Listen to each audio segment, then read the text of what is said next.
Now that is the new Volvo XC90, and I'm going to tell you everything that you need to know about it. I'm Jordan, and you're watching Auto Express.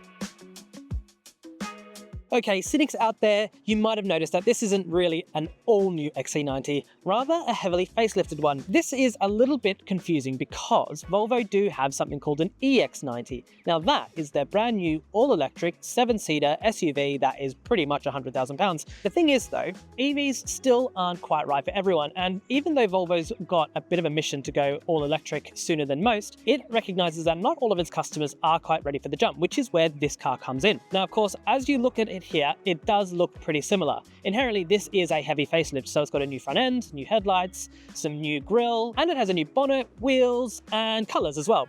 But inherently, the body itself is as it was before. Now, the model that you see here is the top-spec Ultra car, which is a pretty hefty £84,150, but the base car, which is the core model, starts at just around $72,650. Now, for that, you still get plenty of standard equipment, highlighted by things like the 11.2-inch screen, matrix headlights, wireless charging for your phone, adaptive cruise control, a rear camera, and 20-inch wheels. Now, this car, with its Ultra pack, costs obviously quite a lot more, and for that you do get all sorts of added kit such as a panoramic roof, air suspension, a Bowers & Wilkins stereo with 1100 watts and 19 speakers, we'll get to that in a second, these larger 21-inch wheels, and massaging ventilated seats. In all, this car is pretty luxurious, and do you know what, at 84 grand you'd kind of hope so. The thing is though, Volvo haven't just kept the changes to the outside, because inside quite a lot has changed as well. And much like the last car, which was very good in terms of quality and general tech, the new one, well, it's had a pretty good foundation to start with. It is, just like the outside, a facelift, so the fundamentals are pretty similar. The dashboard is much the same sort of shape, the center console is much the same sort of size, and there is no great leaps in terms of technology. However, generally speaking, everything has been brought right up to date. Now, the main difference that you'll see in this cabin compared to the previous car is a new screen, which is slightly bigger than before and now sits outside of the dash cowling.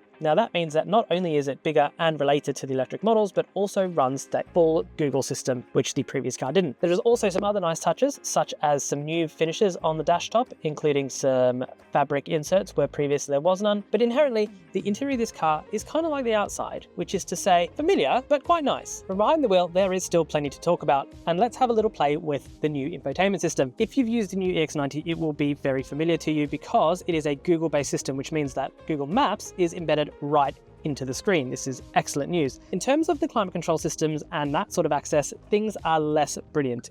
You can get a quick access here to your temperature and to your sink and to your heated seats and air-conditioned seats in this case, but if you want more detail, you do have to pull up a separate screen. The other problem is that in order to activate the heated steering wheel or heated seats, it is a touch fiddly, and now it's all fine now when we're sitting here talking, but when driving, it can be a little bit compromised. The good news is that if you want to turn off any of those annoying driver aids, it is very simple to do so, which is very un-Volvo. First of all, if you want to turn off the lane keep assist, it's a very simple click to the car, and then it's just there. Very simple. And if you want to turn off the speed limit assistance, it's literally just a left-hand pull of that little button on the steering wheel. Now, that stereo is 1100 watts, which is massive. Also comes with a volume knob. Now, this might be a carryover from the fact that this car is a big facelift as opposed to all new, but you know what? Let's take it. A volume knob, start, stop, track seats, and front and rear demisters right on the hard keys. Excellent job, Volvo. Keep it that way, please. As for general fit and finish quality, it's very good in here.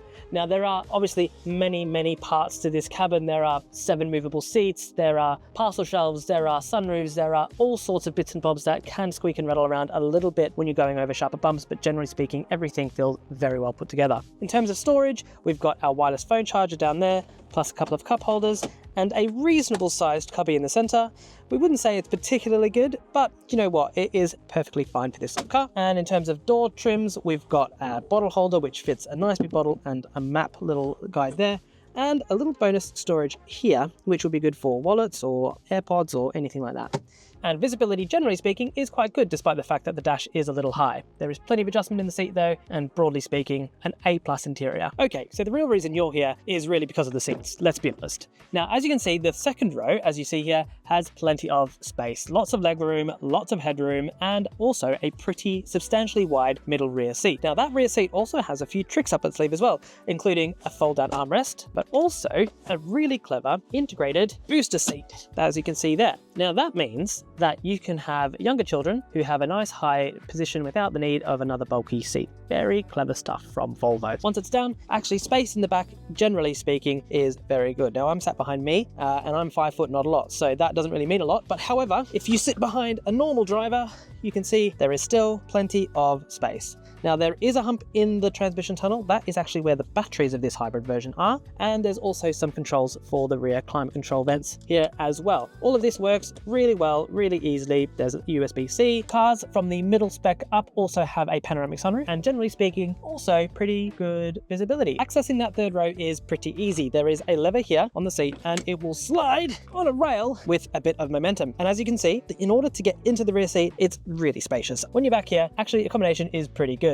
The back windows are nice and large. You can see there is some air vents, a cup holder, and even a little cubby for your iPhone, or, well, who knows what's going to go in there. Let's be honest, only kids really use these rear seats. But generally speaking, this car feels from scratch like it's been designed to have 3 rows. Of course, the third row does have impediments on the boot, but let's have a look, because actually it's not so bad either. As one might expect with only 5 seats up, the boot is pretty massive. There's obviously loads of space where the seats are folded flat in the third row. There is a bag for your charge cables here, but there's a couple of nice little touches here that I do enjoy with Volvo boots, such as this divider here, which is great for keeping groceries from flinging around the boot. However, under the boot floor, there isn't really a huge amount of space. We can put that down to the fact that this car has batteries under the boot floor.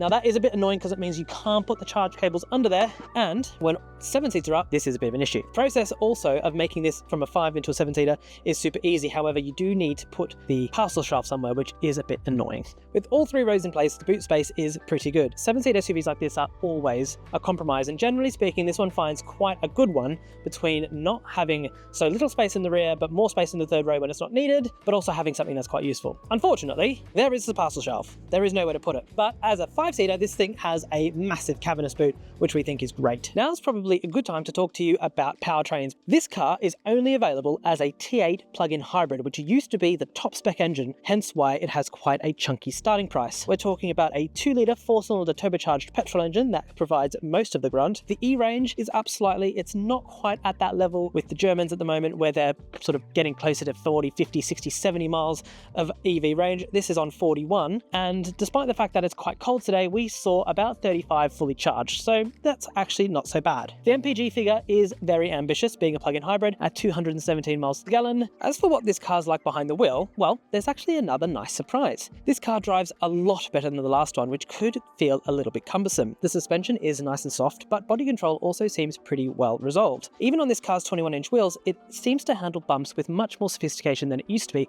which is a nice bonus. It is air sprung, although the base car is on coils, but generally speaking, everything feels really well resolved, which is not something you could really say of those previous generations. So where does this leave us? Well, we think that if you're after a premium 7-seat SUV with a plug-in hybrid powertrain, this is a pretty good option. There are lots of rivals around with lots more range and with the more refined powertrain. And yes, there are newer rivals as well, but the changes that Volvo have made have been meaningful ones, and generally speaking, it adds up to a pretty compelling package.